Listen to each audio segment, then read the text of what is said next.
Mark and Bartoon will be able to get into the meeting while I'm reading it.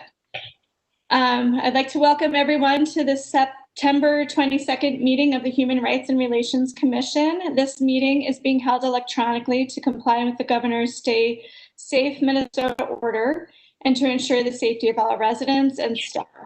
All members of the HRRC and staff are participating from their homes or offices. For members of the commission, please remember to mute your microphone when you are not speaking and raise your hand if you would like to speak. We ask that you do not use the chat function in WebEx as we meet unless you are having technology problems.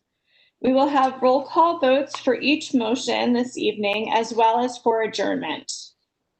I will ask Jennifer Garski to call roll after each motion. I will repeat the motion for the record before we vote, and will also repeat who made the motion and seconded. We will have a full agenda again tonight, so please remember those watching, listening in, and your fellow commissioners, and let's try and stay on topic. Before we begin, there are a few things I'd like to cover for those listening in or watching online. The public had two ways to view the meeting tonight. They can watch the live stream on the city's YouTube channel or listen via phone using the WebEx call-in number. There is no community comment during the meeting tonight. The city is committed to hearing and receiving your input on matters. The public can send in comments to the City Council or HRRC through the Council correspondence web form on our website. The recording of the meeting will also be available to watch on the city's website tomorrow. Go to Watch a Meeting, the link under the I Want To tab on the homepage. Thanks in advance for your patience as we work to conduct this meeting online using different software types and people all participating from their own homes. We hope there will not be any issues, but be assured that we will do our best to continue the meeting as best we can if there are glitches. Thank you to everyone tuning in tonight for your interest in the HRC and our work in the city. So I guess we can go on to the roll call. Jennifer, would you call roll? Yes. Chair Behringer. Here. Commissioner Edwards. Here. Commissioner Felton. And I do see him on, but I'm not sure if he has video or audio yet. So we'll just note that. He's muted too, so. Yeah, I don't. Commissioner Felton, can you hear us? Okay, we'll move on and just see if Ryan can work with him. Commissioner Ismail? There he is. Ah. He can't hear. Oh. Mark, can you hear us? There he goes.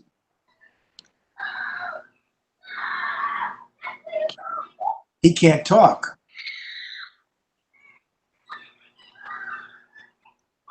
I wonder if his mic's not working.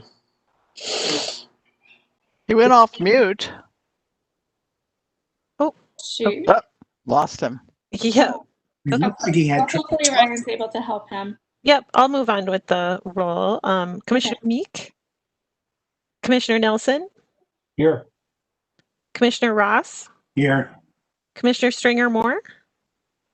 Student Commissioner Lichtenberger? Here. Student Commissioner Mirza? Here. Student Commissioner Breen? And I will tell you, Student Commissioner Breen just emailed me and I forwarded him the link for tonight's meeting. So I'm hoping that he'll be able to join us as well. Great. All right. Okay, so the next item on our agenda is to approve the meeting agenda. Is there any discussion about the meeting agenda? Do I have a motion to approve? So moved. Second.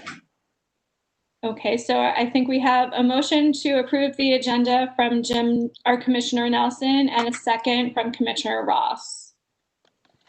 Jennifer, would you call roll? Yep. Chair Behringer? Aye. Commissioner Edwards? Aye. Commissioner Epstein? Aye. Commissioner Felton? Commissioner Ismail? Commissioner Meek? Commissioner Nelson? Aye. Commissioner Ross? Aye. Commissioner Stringer Moore?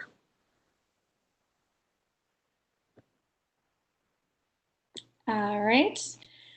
And so the agenda is approved. Next on our agenda is the approval of the meeting minutes, which were included in the packet. Is there any discussion about the meeting minutes from September? Rick? Yeah, I think we'd like to show that that I was late, but it was due to technical difficulties. It was not for lack of trying. I tried for over an hour to get in, and I wound up watching most of the meeting, not being able to participate. So I just think it should reflect the fact that it was due to technical difficulties. I agree. Can we update that? Okay, great. I see one typo Oh, on page 2, referencing Initiative 6 bias offense review. The word spoke should be just spoke. Delete the B at the end. oh yes. I missed that. Good eye. Any other comments on the minutes from last time?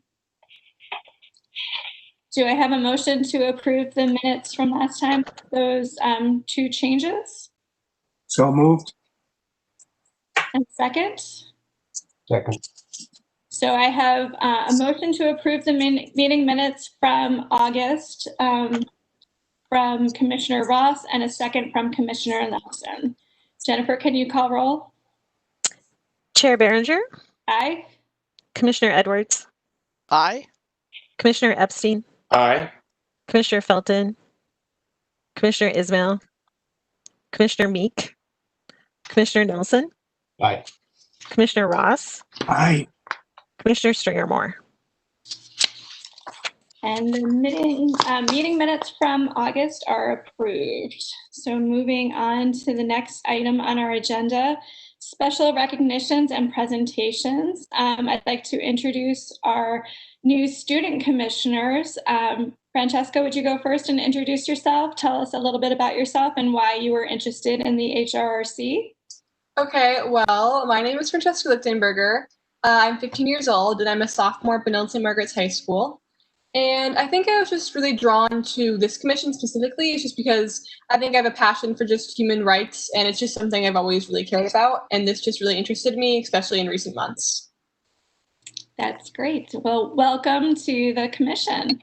Thank you for having me. Could you tell us a little bit about yourself and why you're interested in the work of the HRRC? Of course. So my name is Sibi Mirza. I'm 14 years old and I'm a sophomore at Edina High School. And then I was drawn to the HRRC because, first of all, like growing up, I've always known that like racially I've been different, and I've always like addressed that as well as I could. But also like even recently, like for example, I'm part of the debate team and we're arguing criminal justice reform. So the HRRC is like it seems very compelling, especially because of the recent issues in the world that need to be addressed. That's great. Thank you. I see Magnus has joined us. Welcome to the meeting. I'm glad you were able to get in. Could you tell us a little bit about yourself and why you're interested in the work of the HRRC? And you were still on mute.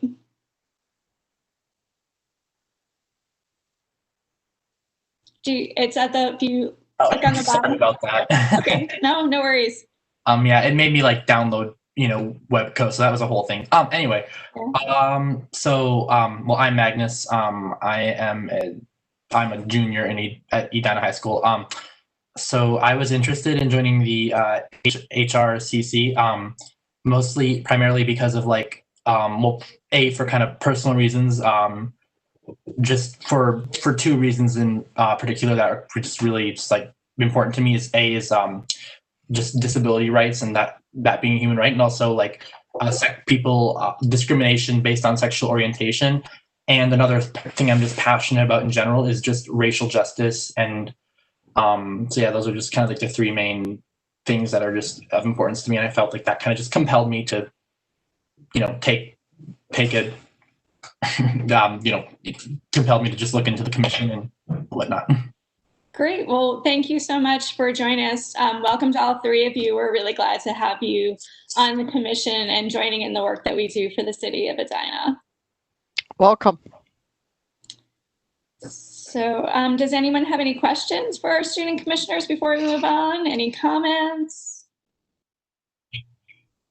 All right, great. Okay, so first up, we have a review of our 2020 Human Rights and Relations Commission work plan. Excuse me while I get my papers in order. So let's see. Initiative 1 was Days of Remembrance, which due to COVID, we had to postpone. Initiative 2 is the 2020 Tom Oy Award. The update on that is that we have submitted all of the necessary items, the press release and request for posters, and was that it? Those 2 things? It felt like there was a third thing, but I think it's The application. The application, that's right. I'm a So little- all of I'm a that little is on alarmed. track and should be ready soon. I'm a little alarmed that we are getting 75 posters. I don't know that we've ever done 75 posters before, Heidi. Are those the 4x4? You know, the 4-ups, or is that like a full poster? It's a smaller poster. I think it's the in between. So I can confirm what the actual size is. I did go ahead and talk to Director Benarat, and 75 is kind of the default number. So if there are different numbers that you want to get less, we can certainly go ahead and do that. I think it's also dependent on the HRC of where they are able to go ahead and post those posters or hang those up. And where people might be going to see them, which is Yeah, the it other seems kind of concern. needy. Yeah, I'd hate to didn't know waste the we had money, us. add the paper, you know? Absolutely. And I have, in addition to that, Director Benarat has also said that there's more space with COVID to be able to go ahead and post it on, like, if, for example, at 50th in France. So there is space available because there isn't that many events occurring. So you would have the ability to post in different areas. So when you say more space, where at 50th in France? There's from my understanding, there's a place where you can go ahead, like where community events are normally placed. So I can get the exact location of it, but that's what she's indicated to me. But if you want to go here. Thank you, Commissioner Pelton. Heidi, I can speak to that. There's a community billboard outside the Edina liquor store at 50th in France, and that's where we post city notices. So it can be posted there. And I think she means that there's less activities right now, so there's more room on the billboard to put up posters for that sort of thing. Aside, or Yeah. Well, it still seemed like 75 was really high because I know that we usually don't have 75 places on our list. Yeah. So. What would the number be? I don't know. One of the things we did with Days of Remembrance was make those 4-ups, those little, like postcard size guys, and leave them in stacks so people could actually take one with them. So we would leave a stack at the liquor store, or a stack at Jerry's if they would let us do that. Versus, I don't know that people will want to have those though. Like with COVID, people aren't really touching things that are left behind like that. Okay, that's true. But 75, I mean, we don't have 75 sites on our main poster list, I don't think. What do you think? 25, 30? Yeah. Okay. That's a lot we're going to have to rely on social media more because that's just where we are right now. Because even, half of these are restaurants and people are doing takeout, and I don't know if they're going to see us unless they stick it on the window, which I don't think they will. That was what I was worried about. Even if they stuck it on the window, who's going to see it? Well, it's tiny print. Yeah. Jim? Yeah, well, one thing I wanted to mention is, Fartun mentioned that a lot of people in the East African communities rely more on word of mouth and so forth, and she may have some ideas about where those posters should go so that community will be able to see. And so I wouldn't know how many that would be, but I think we need to get her input on that too. Yeah, that's a good point. I'm glad you brought that up. How many do you think the high school would take? Probably no more than one. normally I think they take a stack. This is really a question for, yes, Abby? I know within the high school there are about 5, maybe 6 billboards that are, or like boards that are meant for hanging like community posters. So I think maybe 5 or around 5 would be a good amount for the high school. Okay. That would be, okay. So I don't know, 30, 35? Yes, Cindy? Did you raise your hand? Nope. Just Oh. I just think 75 is a lot of dead trees that we don't really need to do. So Okay, so I will order 35, or would you want to err on just 30? I'm kind of thinking 30 is probably enough, but I do hear Jim's point about making sure that Fartoon has a stack that she could put where she thinks is necessary. Absolutely, and even with some of a decrease in the posters that are being printed, those funds can certainly go to more of a social media push. I know that is going to be probably the most accessible that in the time of COVID, where people are wanting to get their information. So that can definitely shift or be reallocated to more of social media. Yeah, I think that would be a good idea. So, is there any other comment on initiative 2? All right. Initiative 3 is the sharing values, sharing communities, the conversation about race and equity. Mark, do you have an update for us?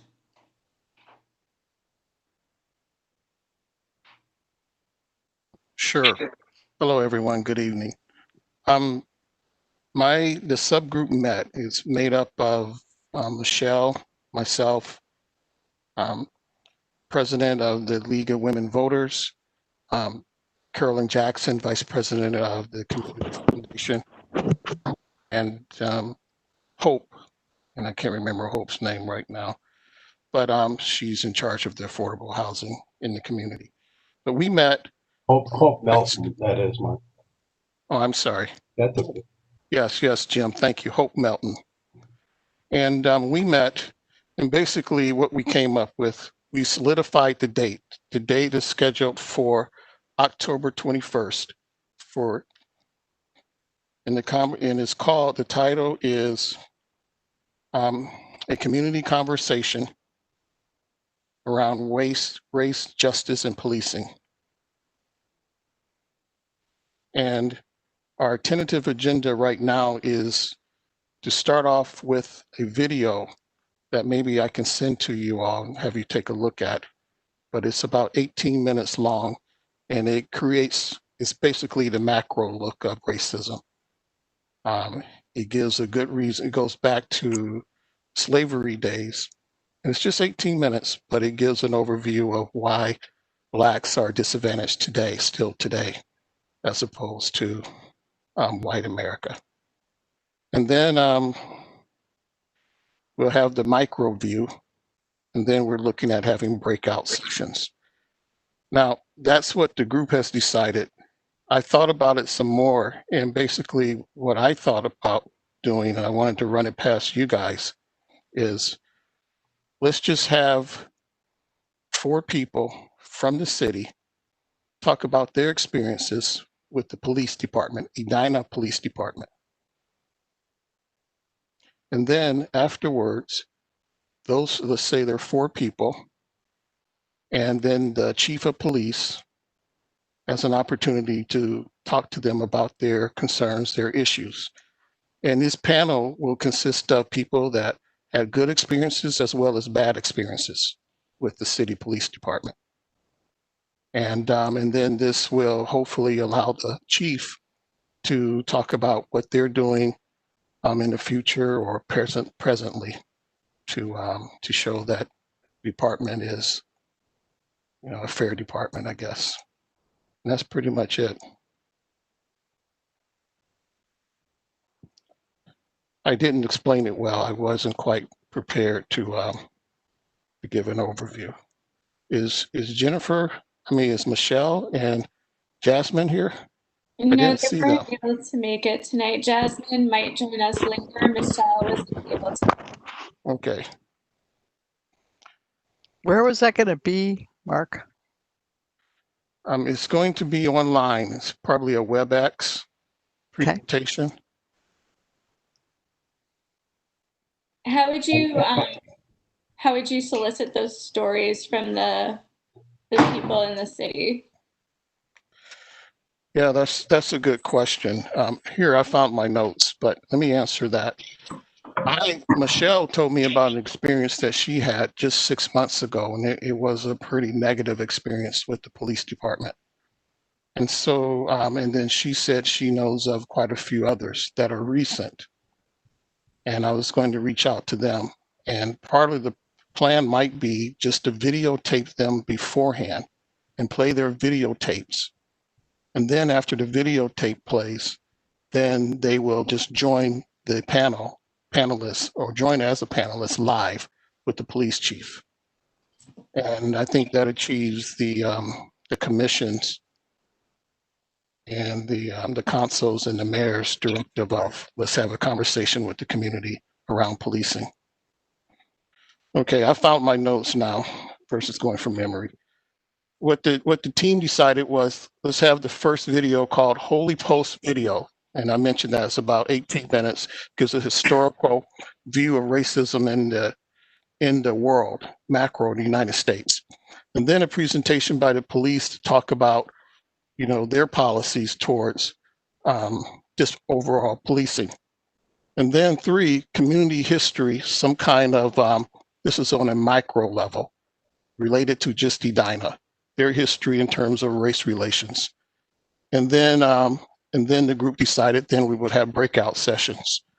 And the breakout sessions, after maybe 15 minutes or so, get back together. So I guess now that I'm having a chance to present it to the group, I would like to get your ideas, your thoughts, and I can share what I kind of would like answers to. The first answer is I was looking around at the Bloomington Police Department's website yesterday, and on their website they have statistics, weekly statistics, and I think the last one was last week, on who they stop, the race, the age, of course, where they live. And then I checked Minneapolis, they have the same information. And so I'm wondering if, well, one, I'm wondering why we aren't as transparent. And then if we were, then we can accumulate that data and then do a comparison with the city of Minneapolis against us to show, you know, how many people of color are being stopped, what for, and that's one thought. Maybe I can just stop right there. What are your thoughts on that? Is that, Heidi would probably know that, and I don't remember, was that part of the race equity implementation plan, or was that not adopted by the city? Because I think that was a recommendation from the race equity report, if I'm not mistaken. Yeah, it is, but Heidi, go ahead. There was a recommendation that was on the Race and Equity Task Force, and I'm pulling up the work plan itself. That has where, I apologize here, let me find it.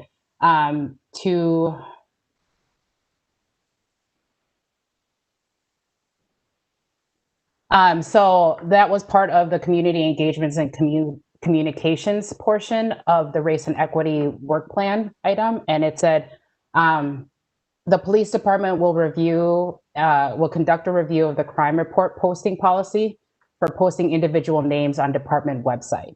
And so they went ahead and the report has changed as of 2019 in October. The names of the individuals have been removed from the crime report. And they have, the report consists of the age and the gender and the location of the arrest or the crime where it occurred. And so that was a recommendation by the Race and Equity Task Force to go ahead and remove names. And specifically, so that particular item has been done. But there was nothing about identifying race or ethnicity in connection with the stops? I believe there is a connection to that. I don't have the exact wording, but I know that on the reports and recommendation, there was mention to be able to remove identifiers that was on from the Race and Equity Task Force.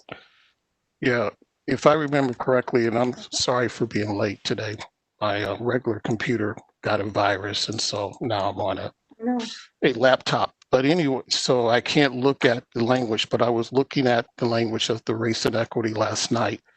And just to sum it up, Heidi is right.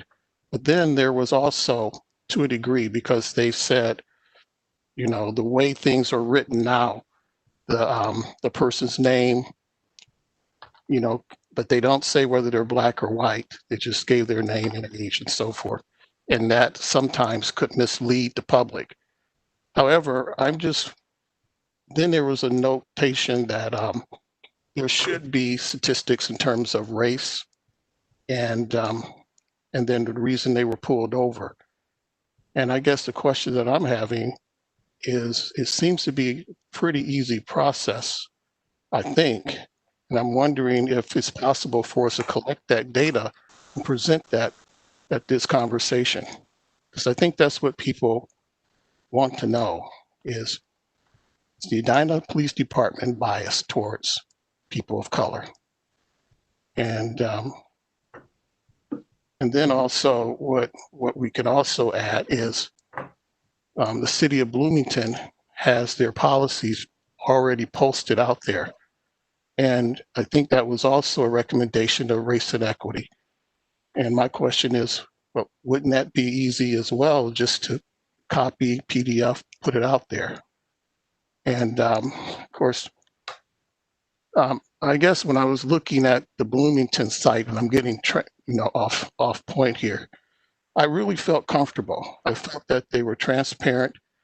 They also had a welcoming to the community from the police chief. Police chief also just spoke to the immigrants and said, "You're welcome." Then he showed the policy, and I think that was another recommendation of the Race and Equity team, which was, can you put something out there just talking and telling the public that, we are just. And so can I ask you, I was going to send the chief this last night, Heidi, and ask the question, is that easy to put out there? We have a meeting, Mark, with the chief scheduled for September 30th. Mm-hmm. And we can, I believe, Heidi, unless there's a reason we can't, bring up a number of these topics and issues with him and get back to you. Well, the thing is, this event is October 21st, and so we have to nail down a topic, and we have to start to market it. So I'm concerned that that's maybe a little too late. 8 days.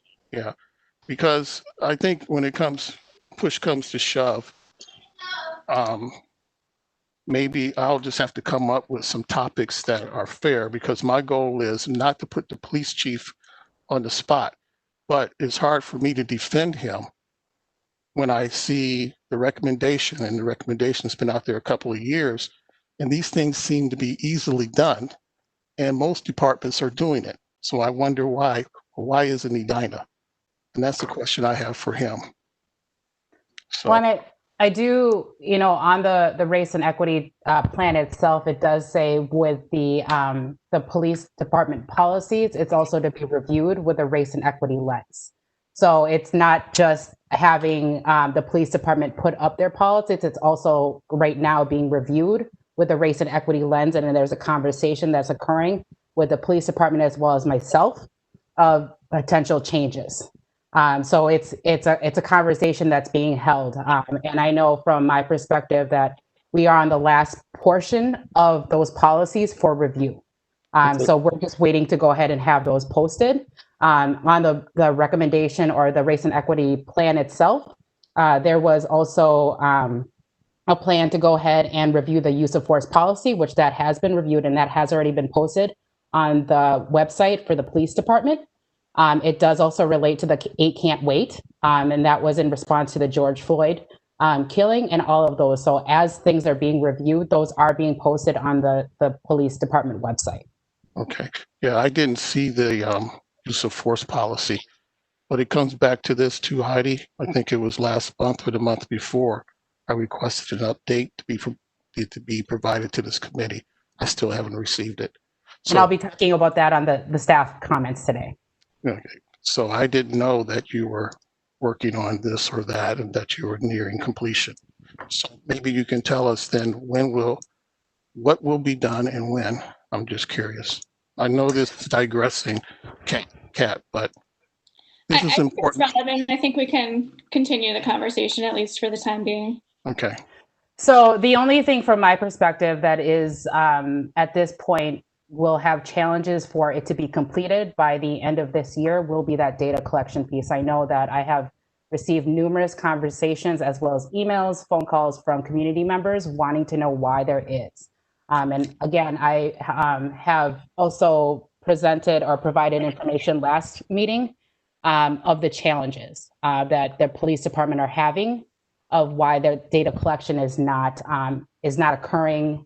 Really thinking about that there are the other cities that have this similar work plan item for their race and equity initiative, and they have not moved forward on that because there are some challenges of the racial identification that is occurring, who is doing it, because there isn't anything that's listed on a driver's license that the police department can easily go ahead and ascertain what is a person or a person's racial identity. So there's some challenges of that, of who will be identifying. There are some technology issues as well, because, for instance, what I've been told is that if a warning is provided from the Edina Police Department, it does not go into the database per se. It only connects when there is a citation that is created. Right, so there's also a difference of who is getting a warning versus who is getting a citation. Okay. And then there's other logistical pieces of that as well. So thinking about the folks that come into Edina versus the actual demographics of the population that lives in Edina. So how to ensure that the data that is being provided is not skewed with that. So it's also being able to say, what is the non-discretionary items that police can take a look at that is viable information to be able to start getting a baseline of that. Yeah, I'm looking at my driver's license, and you are correct. There's no identifier as to I'm black or white or whatever. But I just looked at mine. You're absolutely right. There's no ID. It's eye color and hair color. And, But nothing. We've been asking for data forever. We asked about parks. We've asked about a bunch of different program, events. And honestly, as an IT professional, how many years is this now, Heidi? I mean, these are canned products, right? Don't they buy canned software? They don't write it in-house. Yeah, and so, for instance, the police department records management system is due for like a review to see if the new technology is going to be added. Whether it's buying a package, I guess an addition to the current program that they have, or is it going ahead and purchasing a new technology source? Or is it an upgrade to get to something current? If Bloomington can record it, clearly it's out in the market. I doubt they're writing their own code. Absolutely. And I think it really also depends on the data that's being reviewed, because I also went ahead when I took a look at that particular work plan item. I know that St. Paul also has their records on their website that indicate the racial identity of person, where they were stopped, what is the citation, all of these things. And it also has discrepancies, or not discrepancies, but there's the ability where an unknown category for a person's racial identity can be marked. So does that mean that with that identifier of being unknown, does that then skew the data? And so there's a lot of logistical pieces that have to be looked at. Because from my experience, and even in conversations with folks from the St. Paul Police Department, they've indicated that the police officers are the ones that identify the racial demographics of the people that they're going ahead and citing, right? And so from my perspective, race is not just how I identify myself, it is also how another person identifies. So again, it's how are we ensuring that data is being collected so that it is accurate. And I do understand the urgency of this as well. There's also and I want to say our former Minneapolis police chief has been, and I just follow her because I know she's doing this. There's software products to help you identify, what would be considered, endangered or at-risk individuals that may or may not be able to respond properly to a cop. And I mean, there's a whole range of software out there that actually will beam back to the cops from a phone to say, hey, you're approaching somebody who may be autistic, you're approaching somebody who may be unable to understand your language. And I mean, there's a huge amount of technology out there, and I'm not sure what we're doing in terms of, and that's local. I mean, she's literally here in the cities, I think, still. So yeah, and and the police department, along with other surrounding municipalities, had a training that was connected to data collection. So they are looking at what the feasibility is, and knowing that the body camera policy was being put in place, and all of those pieces. So really thinking about how does all of these technology work together to ensure that there is data collection that's possible. Can I share the Bloomington site with everyone, just to show what data they are collecting? It's I possible. can go ahead. Yeah, would you be willing to send that to me, Commissioner Felton? Sure.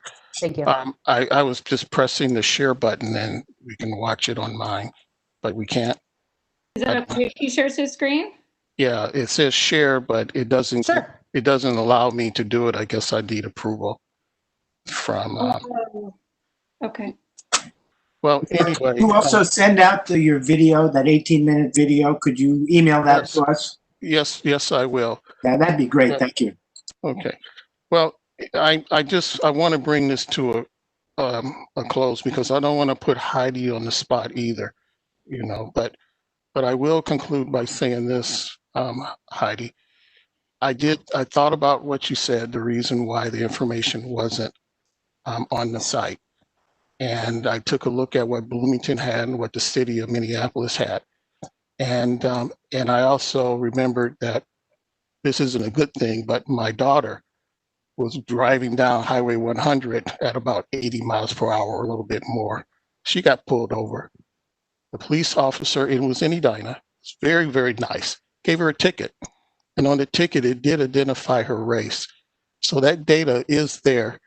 And it doesn't, and to say that maybe the police officers might skew the data, they may not identify someone who's white, maybe they might call them black or whatever. I don't think that's enough to skew the data personally, because we trust these guys. And I think we just want there to be transparency, at least I do. And right now I'm beginning to have doubt that they want to be forthright, and that kind of made me very, very sad, because I was protecting police chief to everyone that I speak to, and so I wanted to talk to him personally. But that's about all I have to say. And so, Kat, thank you for allowing me to kind of go off. But team, if you wouldn't mind, we're meeting tomorrow. We will nail this down. And then I will send, if it's okay with Kat, the minutes to that meeting, and to kind of give you guys a tentative plan, what we have planned. And then I would love to get your input, at that time.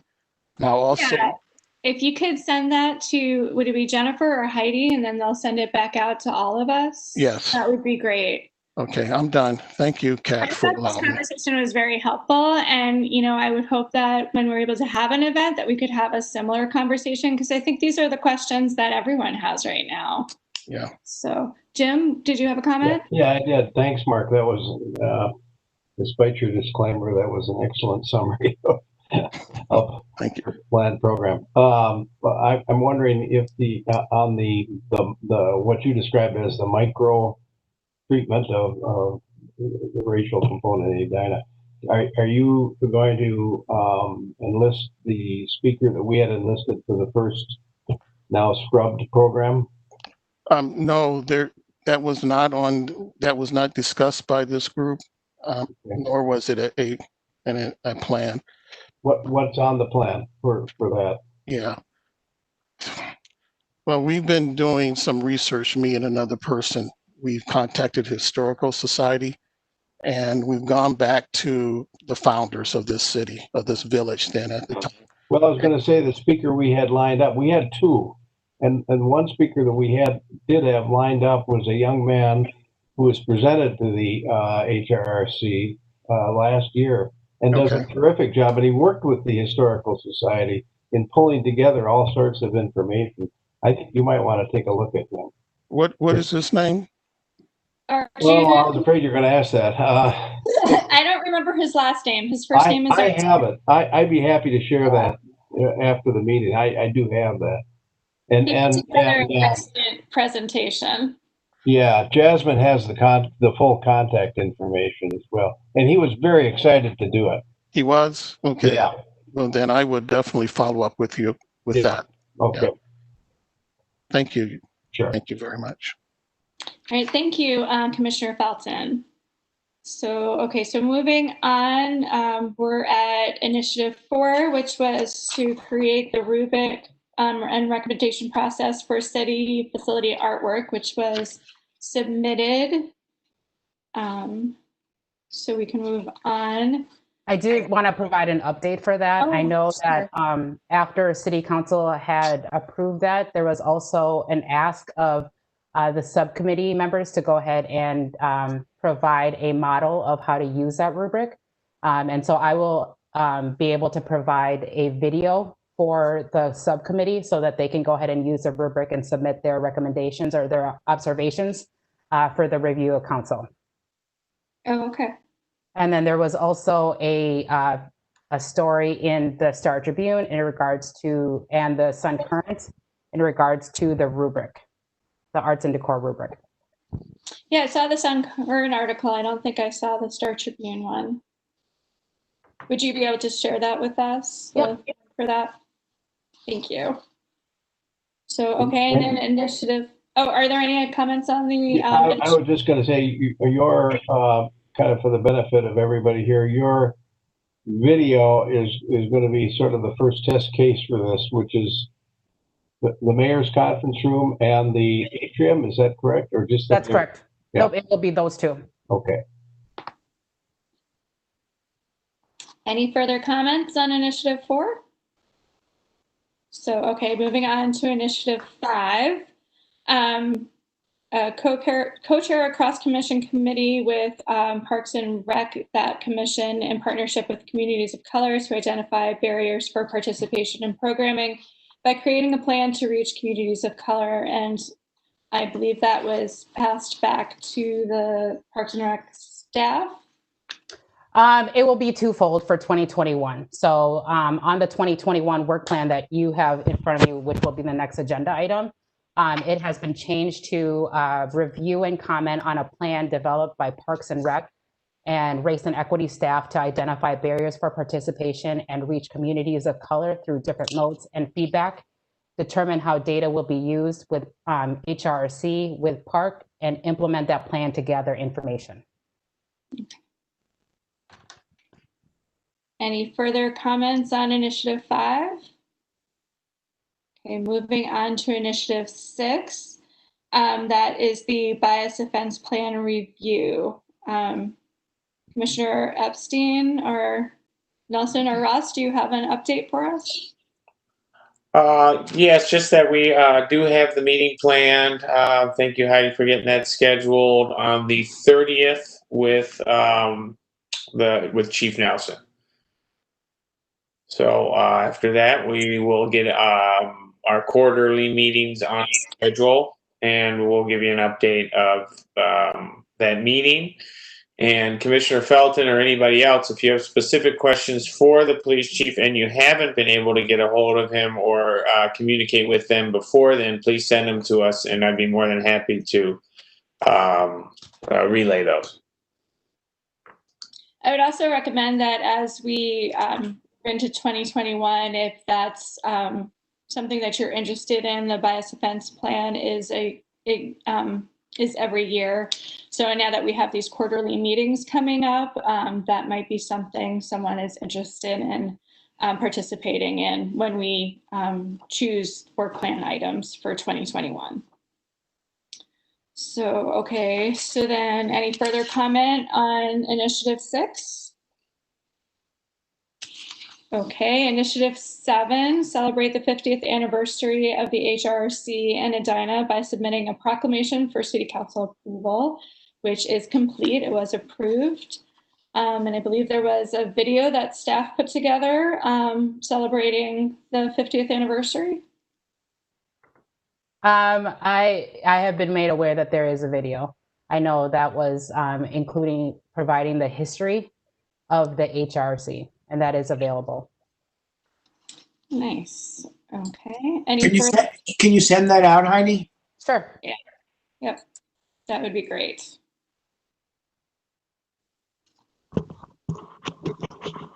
Any further comment on Initiative 7? Heidi, is it on the website? You know, I'm not really sure. I see it on next door. But I can. Yeah, but I would think take a look. It should be on the website. It should be either there or on the, well, it could be on either one of them. It is on the website. I saw it on the website. It's under something called Agenda Edina. Is it kind of buried? Well, I mean, to be honest, I got to it through the next door site. But it is on the website. So maybe we need to highlight it a little more. Yeah. I think that would be good. Or put it in the Friday report or something so it goes out to more of the public.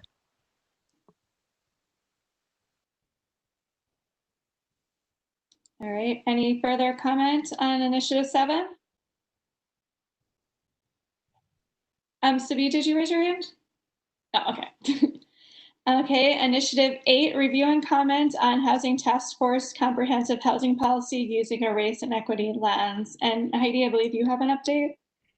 Yep, I did go ahead and send an email to you as well as Commissioner Nelson. I did talk to the Affordable Housing Development Manager, who is the staff liaison for the Housing Task Force, and they are hoping to have the comprehensive housing policy to you by November 10th, and then to have a joint meeting with the Planning Commission, the HRC, to present the housing policy at an HRC meeting and to be able to get feedback before it goes to council. Okay, great. It's good to see that moving along. So Initiative 9, that also is a Parks and Rec one. Appoint up to 2 members to provide feedback on Parks Initiative to develop criteria that incorporate sustainability and equity for prioritizing capital improvements for park infrastructure needs. And as we discussed before, I believe this was turned back to staff. It actually, the CIP or the plan was actually submitted to the commissioners, the HRC commissioners on the 24th via email. And Parks Commission is asking for feedback by October 8th for that. Understood. Could you resend that so everybody can find it easily? Yep, I sent it to Commissioners Edwards and Meek since they are on the committee itself, but I can definitely go ahead and send that to the entire committee. I would send the whole commission. Okay. All right. And I apologize, I meant to mention at the top of the meeting that I have to leave early, and since this seems like a natural break in our agenda, Commissioner Epstein, would you mind taking over? Well, now we're in big trouble, everyone. All right, thank you so much. Thank you, Commissioner. Okay. Thank you, Commissioner. Heidi, then we would go with into the 2021 work plan. Is that accurate? That's correct. And you would want to vote on that the particular work plan item because it will be submitted to the community engagement coordinator by Friday so that it can be presented at council on October 7th. Each work plan item? To approve the entire work plan. After, you mean? Today. Right. But Yeah. All right. Yeah. So first we'll go over the 2021 work plan and then we'll vote on it at the end. Okay, great. Are we also picking them individuals to be on the work plan? I know that we've got kind of a smaller group here. Should we hold off on that? Would it be too late to do that at the next meeting, or do you recommend now? I would recommend now, or excuse me, in October, Okay. because then you would have the majority of your commission members and then Sure. be able to see what has been approved by City Council. Understood. Okay. So for Initiative 1, we have Days of Remembrance. That's a program that we do every year. Does anyone have any comments on the first initiative? Hi, Jasmine. And then Initiative 2 would be relatively the same concept because Tom Way is something that we do every year. There was a recommendation we do it every other year, but it seems like it's felt strongly that we'll do it yearly. Anybody have comments for Initiative number 2? You might explain what the award is to the students. Definitely. So the Tom Moy Award is given out each year to a member. Actually, it doesn't have to be someone who lives in Edina. They can work in Edina live in Edina. It recognizes, it was first awarded to Tom Oy, who was one of the first members of the Human Rights and Relations Council, if not the founder of it. I'm not exactly sure. We vote on the award once we get the applications back. So we start the process around September, and then we vote at our November meeting. And then in December, the award, when we're meeting in person, it's presented at the City Council meeting. I would imagine this year it'll be presented virtually to a person who has done something over the course of the year to merit it. And it wasn't just a person, if I remember correctly. It could also be a group or a functional operation, right? Because we at one point had contemplated giving it to an organization. Yes, I believe so, because we talked about the Race and Equity Task Force. Yep. And I think the wording supports that. Yeah.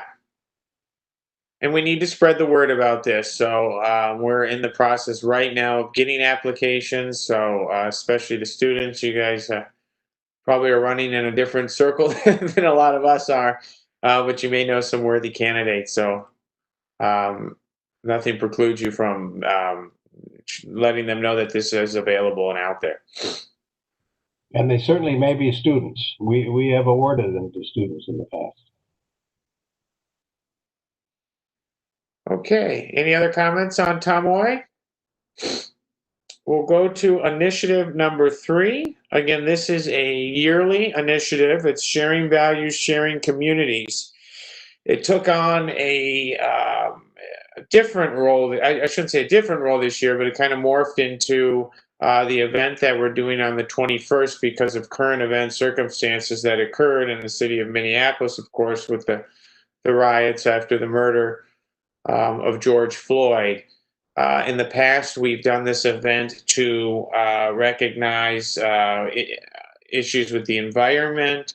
We've done events with schooling. We've done events. Does anybody, Jasmine, is Jasmine still there? She's been on it for a number of years. I can't think of some of the other topics. Mental health. Mental health, yeah, that's a big one. And when we're holding these events, generally we held them at a location in Edina, and we had good attendance and a number of people attend. This year it's going to be virtually, and we'll see where we are at next year, but it is an initiative that we've been doing yearly as long as I've been a part of this. Okay, any other comments? So for Initiative 4, Race Justice and Policing Community Awareness Plan and Implementation. This is separate from sharing values and separate from the bias offense. Is that accurate, Heidi?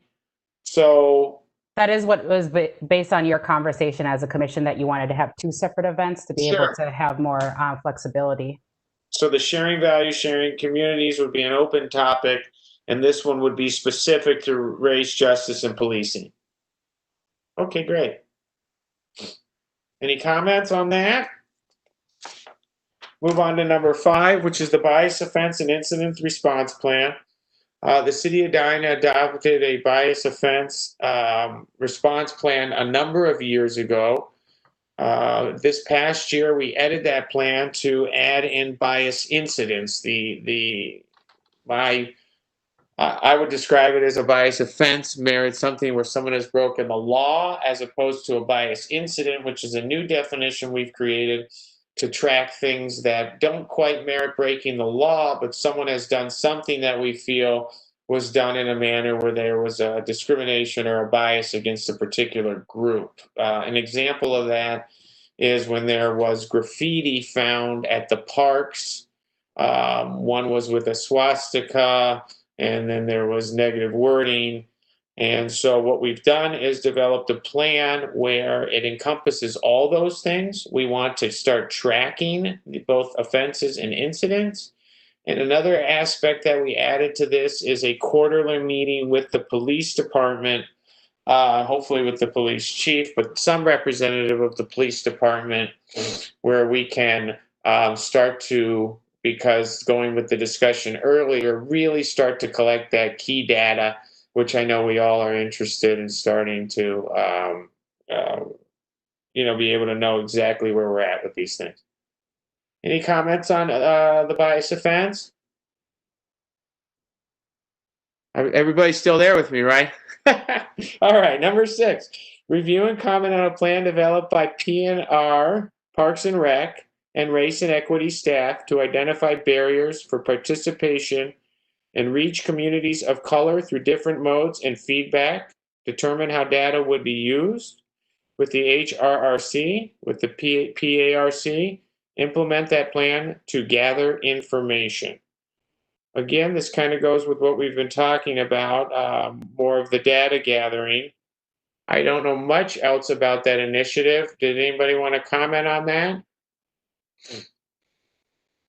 Well, I'm really glad to see it kind of rolled up into a review and comment, because, I mean, really up to this point, there has not been a lot of data collected. We had a change in leadership at Parks and Rec. I think this is a really important function, especially, I heard a number today, 47,000 people come into the city to work. Heidi, is that true? Is that, you're on mute. Yeah, about 50,000.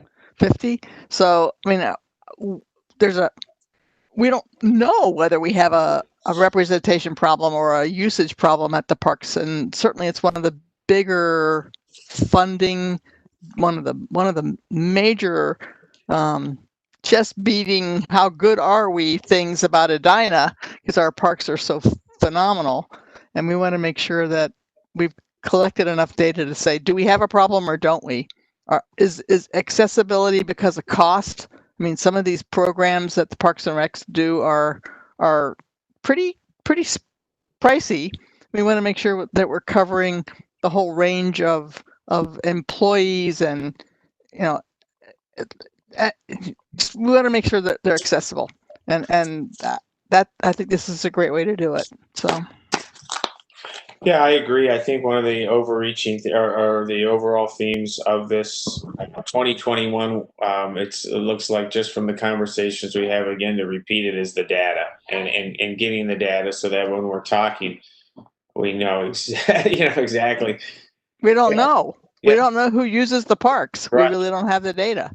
Jazz? Please. Yeah, and I would say one of the things too that about getting the data, it will allow us to stop making assumptions, because I know we've assumed that maybe a barrier for participation was cost, but then when we've talked to some parents, it's like, no, it's the timing. I'm a working parent, and how am I logistically, I can't figure these things out. So the data will allow us to gain some true insights and facts, and stop leaning on our perspective and making blanket assumptions. Totally agree. So do we have a motion to adopt the 2021 annual work plan? Vice Chair Epstein? Yes. I just also want to make note that on the proposed month for the joint work sessions, I've indicated that it's April. So I do want you to be aware of that for the commission updates to City Council. Oh, I see that. The last thing on the plan has got a little checkbox. Okay, yeah, that's when two of us present. Is that different, Heidi, or have we always done April? It varies. I know sometimes last year it was in April, and depending on if there are more urgent items that need to be on the work plan, it might get pushed, but I know they're also asking for the preference of the commission of when they would like their joint work session. Thank you, Heidi. I thought April worked fine last year. Okay, so should we call for the second?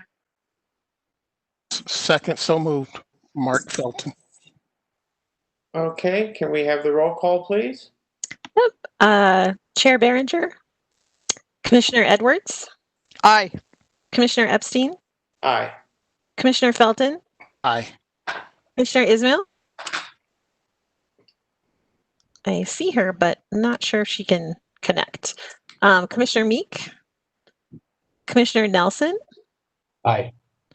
Commissioner Ross. Aye. Commissioner Stringer Moore. Aye. Okay. We will move on then to C, Rachel, covenants and housing accessibility. We have a resident by the name of Andy Lewis who would like to present to the commission at the October 27th meeting. And is this, we have to vote to approve this, Heidi? I think it's just, it would not be a vote. It would just be a discussion if there are people that are opposed to it, or if I can go ahead and have that scheduled. Sure. With Andy Lewis, it would be a 20 to 25 minute introduction, or just a conversation about the things that he has seen in the city. And yeah, I know, Heidi, that you had told me about this a little bit. Do you want to just give them a real, a brief kind of summary of who Andy is? And Yep, I went ahead and sent an email to the entire commission. And for the purpose of Andy's presentation, it's to just bring awareness and the history of the racial deed covenants and how they have impacted the structure of the community in Edina. To be able to communicate some of the goal to educate the community, as well as helping identify homeowners who still have restrictive covenants on their deeds and provide resources. And then to also publicize real estate companies and title companies that are helping people clear these racial covenants that are on their deed. I think it's great. Who is he? He's a resident of Edina. Does he have any expertise on this subject? He has done a lot of research, and he's been working with other folks and other organizations to be able to kind of look at what the process is to remove the racial covenants that are in Edina, as well as get data. Okay, I'd be curious to hear what he says, because title companies have been insuring against racial covenants for as long as I practiced law, which was over 40 years. So I'm not sure what there is to add to it, but I'm happy to hear what he says. Has he accomplished any, Heidi? Do you know? I'm not really sure. I know that he has had conversations with the Affordable Housing Development Manager and just looking at what are some of the racial covenants or some of the land that potentially are still in existence that the city may own. Yeah, how do you untangle those?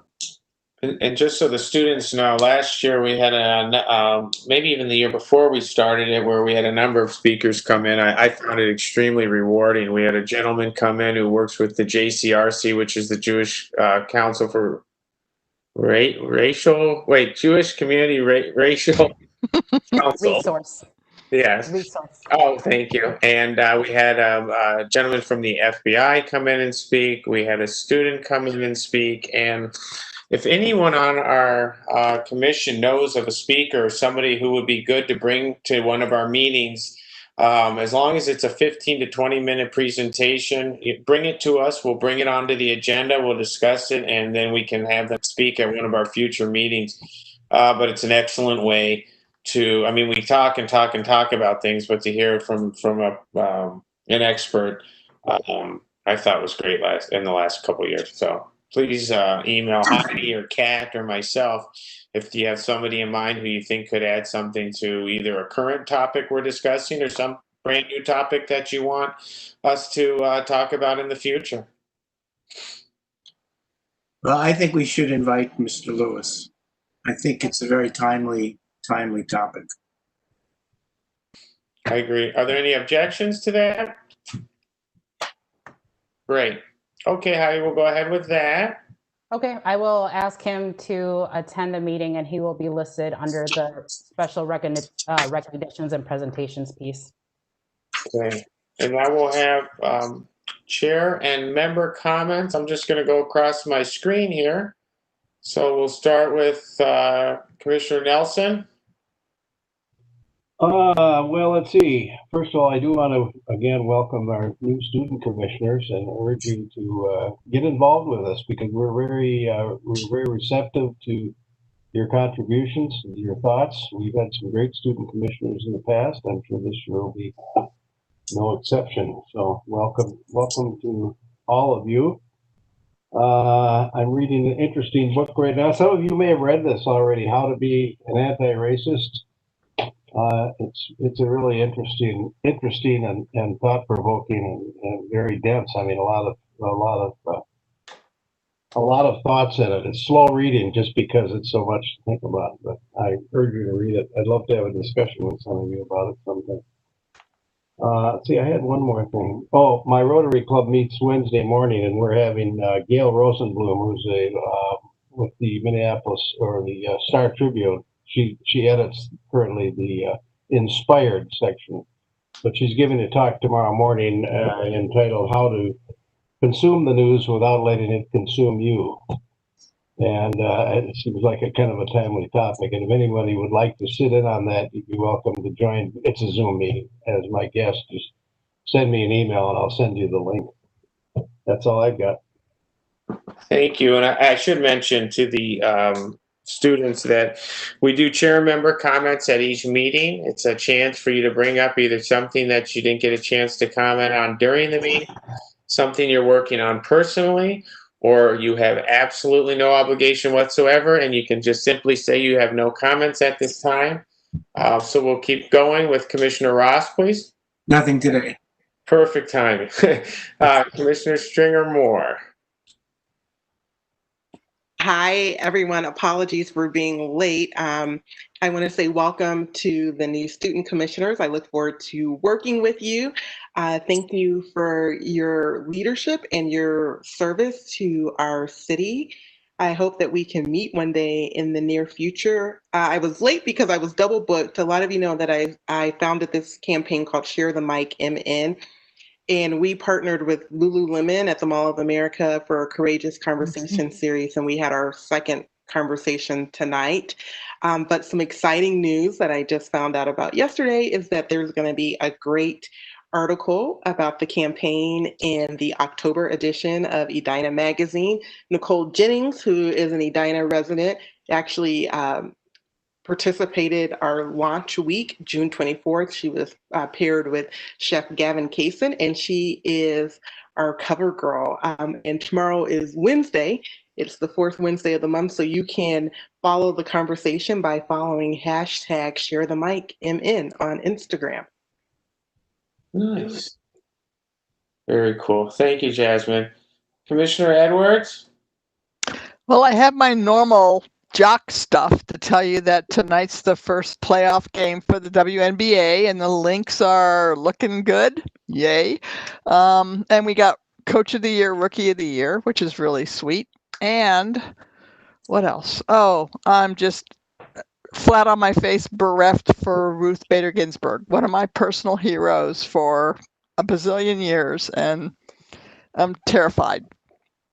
That's probably enough. But Yeah. and today, get your ballot, vote.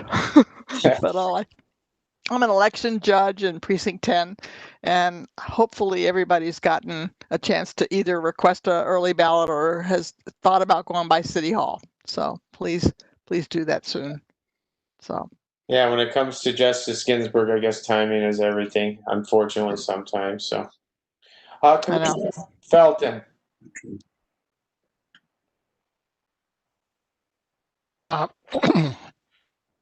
Thank you, Commissioner. I just wanted to echo Commissioner Nelson's comment and also Commissioner Stringer Moore to welcome the students to this commission. And I'm also new students. I think I've been here maybe 3 or 4 months.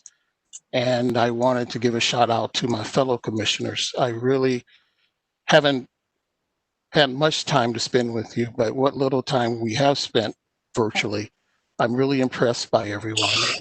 And I'm looking forward to really working very closely with everyone on this team. That's Commissioner Edwards, Commissioner Epstein, Commissioner Nelson,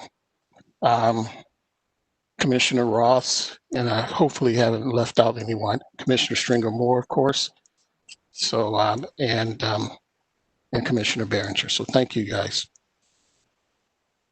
Well, thank you, Commissioner Felton. I echo your sentiments because even though you said you've only been here for a couple months, it feels like longer because you've made so many great contributions. So, and everybody else as well. So that's great. Thank you.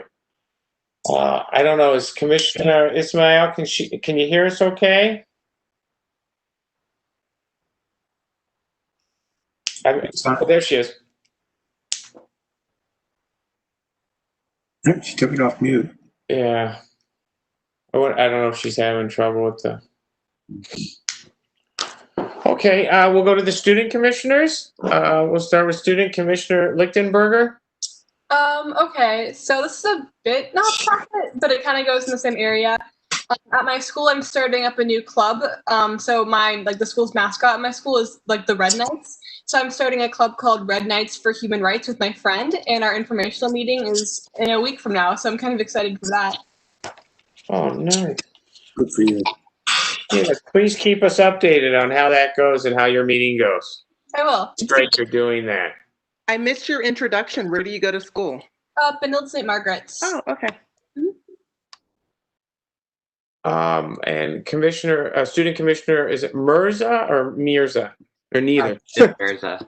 Mirza, okay. And then I just wanted to say thank you so much to everyone for welcoming us. And then I have no other comments aside from that. Thank you. And you go to Edina High School, is that correct? For Jeff? I'm in the 7th grade at Edina. And Magnus, your last name, Student Commissioner, is it Boreen?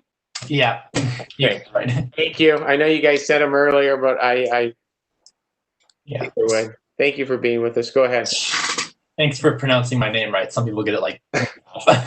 I got lucky. I was just I'm thankful for Sydney for bringing up Cindy for bringing up the especially about the with policing and for example ASD people on the autism spectrum and kind of that kind of issue as well as racial profiling and whatnot. Those were that I'm just I would have I'm surprised I hadn't thought of it, and yeah, it's kind of important, so I'm just thankful for that. But yeah, and eating it all, so yeah. Thank you. We're really excited to have all of you with us. This is great. We will, I did not have any comments at this time, and we will go to staff comments. Heidi?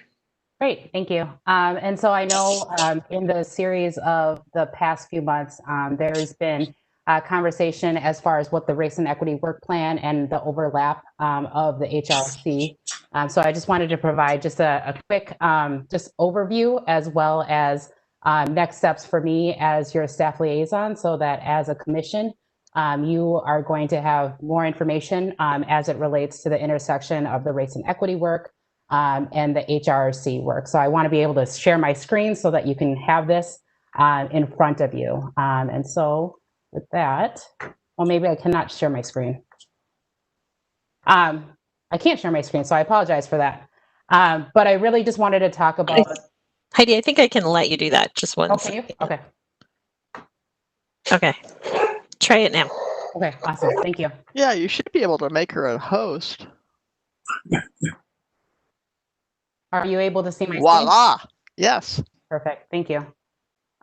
So really talking about just that within the city, there are different work plan items. And so there's a 2-year work plan, which is a citywide race or work plan. And the race and equity work plan itself falls within that, that citywide goal. And then you'll notice that from the citywide goals, it kind of veers off into 2 different areas, which is the annual department work plan and then the annual commission. And so you'll notice on that particular visual that the citywide work plan feeds the 2 different work plans, so the annual work plan departments, as well as the commission work plan. And so kind of how the structure of the work plans are. And so when I think about just my role as the race and equity coordinator and for the city and the staff liaison, here's a listing of some of the things that I do within my different role.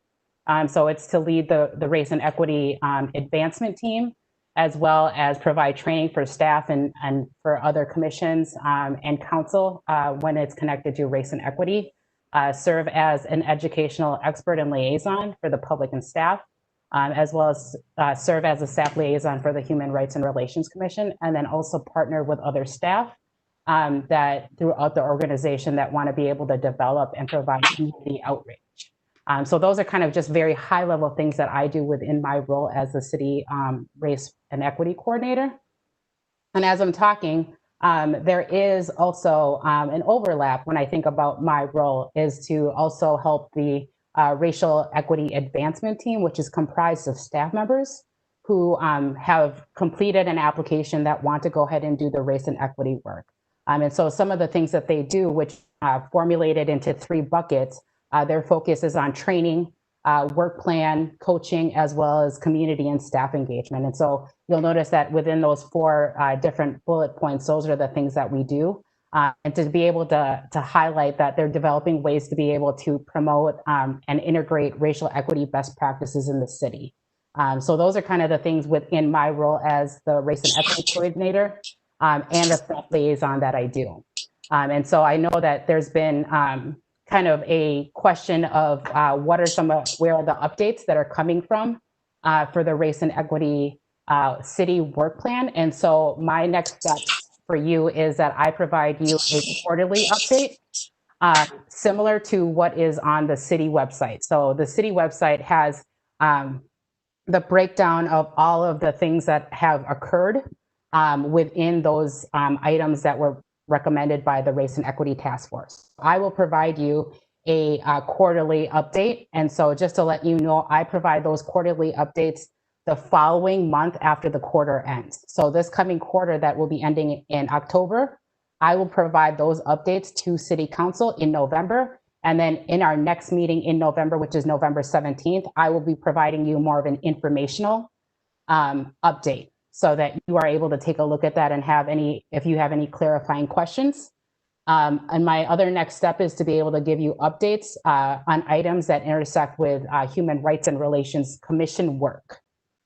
So those are kind of my next steps, because I feel that there has been a disconnect in my updates to you. So I wanted to be able to provide that to you going forward so that we can have a more collaborative work so that everything is in tandem, knowing that with the Race and Equity citywide work plan, the department work plan, and the HRC commission, there's many work plan items that are occurring. They do feed into the very citywide. So those are my next steps that I want to provide you, and I will be giving you an update November 17th. Yes, Commissioner Felton. Okay. Heidi, I think you gave a good explanation. Thank you. So there's about 4 groups. My question is, or my concern is, how is it being perceived by the public? I mean, we do this work, so we understand kind of like how they're, linked, but the public may not. And I'm wondering if we need clear, defined channels so that there is no overlap for the public to understand and who to go to for this or that. That's just my little 2 cents. And I appreciate you, you know that. So I just wanted to say that. Okay. Thank you. Thank you, Heidi. I have one more question. Yes, I was going to ask. Go ahead, Cindy. Heidi, MJ sent a link out about the stories we share, which sounds and looks really phenomenal. And I don't know whether you want to send that to all the commissioners. I don't know how publicized that's been either.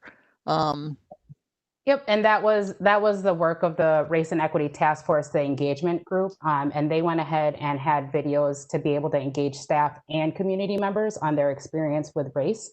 And I can certainly go ahead and send that out to the entire commission. I know a press release was sent out on Monday when they were made available on Better Together. Was it Monday? Okay, guess I'm behind in my email. Nothing new there. So, okay, thanks. I think the commission would like to see it. It looks really wonderful. So, thanks. And then also thinking about, one of my final staff comments is that with the videos, with the stories we share, there is definitely opportunities for ways for the HRC as well as REIT to potentially partner up. So really thinking about that with your HRC 2021 work plan item with the implementation of awareness that's around community, police, and justice, or excuse me, I said that wrong, race, justice, and policing, that there is definitely that time where there is overlap. So really thinking about that, it could be a continuation of that particular work plan that is on the REIT item. All right. Well, thank you again, Heidi. If anyone wants, I'm sure she could send out those slides or answer further questions or clarify anything. Were there any other comments before we make a motion to, I know everyone hates to make the motion to adjourn, but okay, does someone want to make the motion to adjourn? So moved. Commissioner Ross made the motion. Do we have a second? Second. Second, Commissioner Nelson. Jennifer, would you please call the roll? Yep. Chair Behringer. Commissioner Edwards. Aye. Commissioner Epstein. Aye. Commissioner Felton. Aye. Commissioner Ismail. Commissioner Meek. Commissioner Nelson. Aye. Commissioner Ross. Aye. Commissioner Stringer-Moore. Aye. Okay. Thank you, everybody. Thank you. Thank you, Chair. Good night, everyone. Good night. Thank you. Welcome again.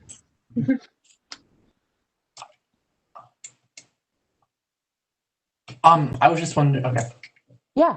I was wondering if you could. Well, first, I was just wondering 2 things. If this relates, I guess I was going to ask Sydney. I don't know if you heard what she meant. She mentioned somebody in